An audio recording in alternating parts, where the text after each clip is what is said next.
Hey everyone, and welcome to another Konoha Reviews. Today we talk about the game 007 Nightfire, the console version released for PlayStation 2 and GameCube. I'm not a James Bond fan at all, but after playing GoldenEye 64 again and having so much fun with it, I really wanted something more and hoped that this would give that to me. I knew that after GoldenEye there pretty much never was a James Bond again that reached that legendary status, but I do know there were a few that were pretty entertaining. Nightfire, however, I had no idea if that was the case or not, so I decided to find out. Some of the James Bond games that later came out, they switched to a third-person perspective, but I wanted to still keep it first-person, and that is exactly what Nightfire does. Nightfire tells the story of Bond trying to stop an evil genius named Drake from achieving a station up in space that has the ability to shoot nuclear missiles down to Earth. He hopes by achieving this that he will get immunity or political gain, and as Bond, you of course need to put an end to this. GoldenEye 64 was very light in story. The cutscenes were short and nothing to speak about, and the dialogue was told in bland text while the blocky characters just stood there. In Nightfire, you at least get proper cutscenes and voice acting, and you think by having that, the story would be a lot more engaging, but the truth is that it's not. Even if one has cutscenes and voice acting, if the story isn't gripping at least, then it doesn't matter. I would even argue that GoldenEye feels better in that regard because of the cool Cold War feeling setting, rather than this, which doesn't have an identity at all. I will give Nightfire this. The opening level was pretty spectacular and high-paced. You start in a chopper with a sniper rifle as you cover a woman in a car during a chase scene. And shortly after, you find yourself in a fast car armed with rockets and a machine gun, in a chase through Paris, which is pretty entertaining and spectacular. But the cutscene that follows immediately has Bond and the woman he doesn't know in the car as they drink champagne and kiss. I realize that James Bond is all about traveling the world, killing bad guys and sleeping with beautiful women, but it feels so random in this game that it feels more as bizarre and off-putting. I'm no social justice warrior whatsoever, and I like TNA as much as the next stray guy. But the women in this game have the depth of a puddle, and are only here to show a makeout session with Bond. In the movies, at least, you have several women with high sex appeal, but who are also very capable of handling their own problems. That's not the case here. The bizarre one-liners also don't do it for me. I was wondering why, because I do love some sexy tongue-in-cheek as well, but the game in the rest of it tries to be so serious that it just feels like a big contrast.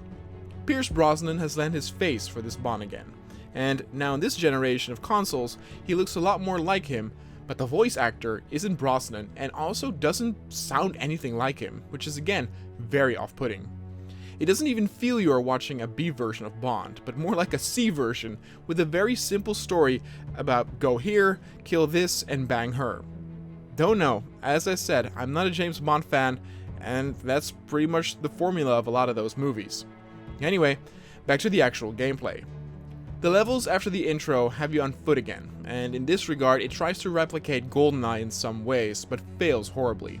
Or rather than fail, I should say that it doesn't do anything revolutionary, whereas in that year, there were some shooters who definitely did, including Medal of Honor Allied Assault and Frontline.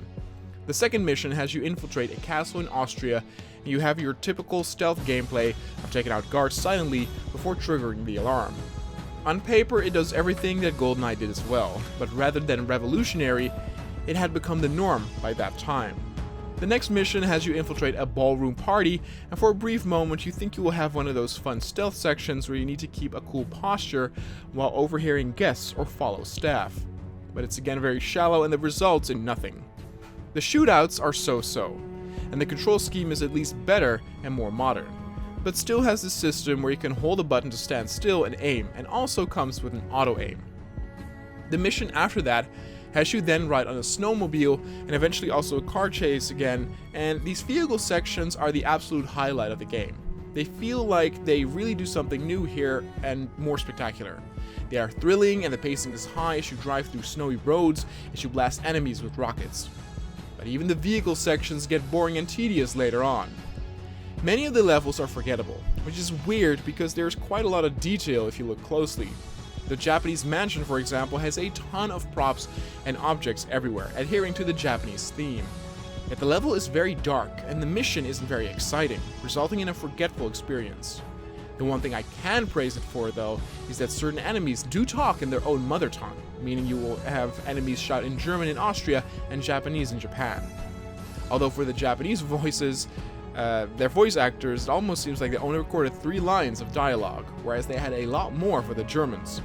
Probably one of the better levels out there is the one after the mansion, where you try to infiltrate a large office by avoiding guards or taking them out in a non-lethal way before they can activate the alarm. The cool thing here is that the level is pretty open, and you have multiple routes that you can take throughout the office, and also exploring gets rewarded since you can find a console to turn off some of the alarms and security system to make maneuvering around a bit easier. Level design like this gets you so much further than most of the levels in this game. After that, you go to a nuclear power plant, which is a very dull looking level, and again, pretty cliche. It's one of those levels where the enemies have snipers all over the place, so you need to clear those first before proceeding further. We've all seen and done it 100 times already, and it doesn't do anything new here either. Then a level gets reused, but it's still okay to play, since all you have to do is run to the exit each time, and this section can be over in 5 minutes or so. And then, one of the worst things gets introduced in the game, which is the underwater vehicle section. Remember when I said that the vehicle sections were the best thing about this game? Well, make that the vehicle sections in the first half of the game, because oh boy, is this a big pile of dog doo-doo. So you're steering a submarine car, as you need to adhere very closely to the assignments given to you. Stay out of sight of patrols, or take out a certain node with torpedoes, or avoid mines to prevent a cave-in. It all works very finicky, and for the slightest mistake you get punished and fail the mission, meaning you have to start over. This will really test your patience, and is an awful mission despite looking pretty decent. Then you get a car section, and where the car sections in the beginning were fun, this time around it feels cheap and frustrating. You basically are tasked with taking out several turrets, and these things hurt like hell. You will need multiple rocket barrages to clear them, and they can do a lot of damage to you in a short amount of time. Then there's a turret on rail section, which also takes quite long and is just as boring and tedious, with you having to still take out turrets as you man the rocket turret of a plane, but also have to take out enemy fighters and boats. The other planes are particularly sturdy, as they take sometimes up to 2 or 3 salvos of rockets to the face before going down. Then the final few levels have you run around facilities again and shooting enemies that by this point have the highest body armor, etc. You will also get some pretty futuristic weapons, though, which are quite fun to use. The final battle then has you fight up in space, and this is actually pretty neat and nifty, since you are fighting other enemies in spacesuits with lasers. It feels ridiculous, but at least somewhat new for its time. It's a shame that they left it all the way to the end, but alas. And then when you are finished with that level, you have completed the game, and when you look on the playtime, you will probably have between 2 and 3 hours on the clock. I mean, even GoldenEye was longer, and has more replay value. The weird thing is that the game inherently doesn't do anything particularly wrong. The shooting is fine, but nothing special. The levels are fine, but nothing special. The vehicle sections are nice in the beginning, but tedious later on. It's just altogether a very average and forgettable experience. But sometimes, you have some of those games you can just plug and play and go into one ear and out the other. But I feel that this is even below that, since it just doesn't stick with me. The term forgettable that I've used multiple times now in this review is pretty much the staple of this game. Story, characters, levels, and gameplay are all forgettable. And from what I understand, there are a lot better James Bond games out there, including the third-person ones. In the end, James Bond Nightfire gets a 6.3. I think I'm done with James Bond games for a while, since the universe just doesn't interest me that much. I like spy games and all, but then I want to feel like a proper spy, not a cartoon character. Such a shame that a franchise that had such a strong beginning with GoldenEye has sunk to a level of average within such a short lifespan.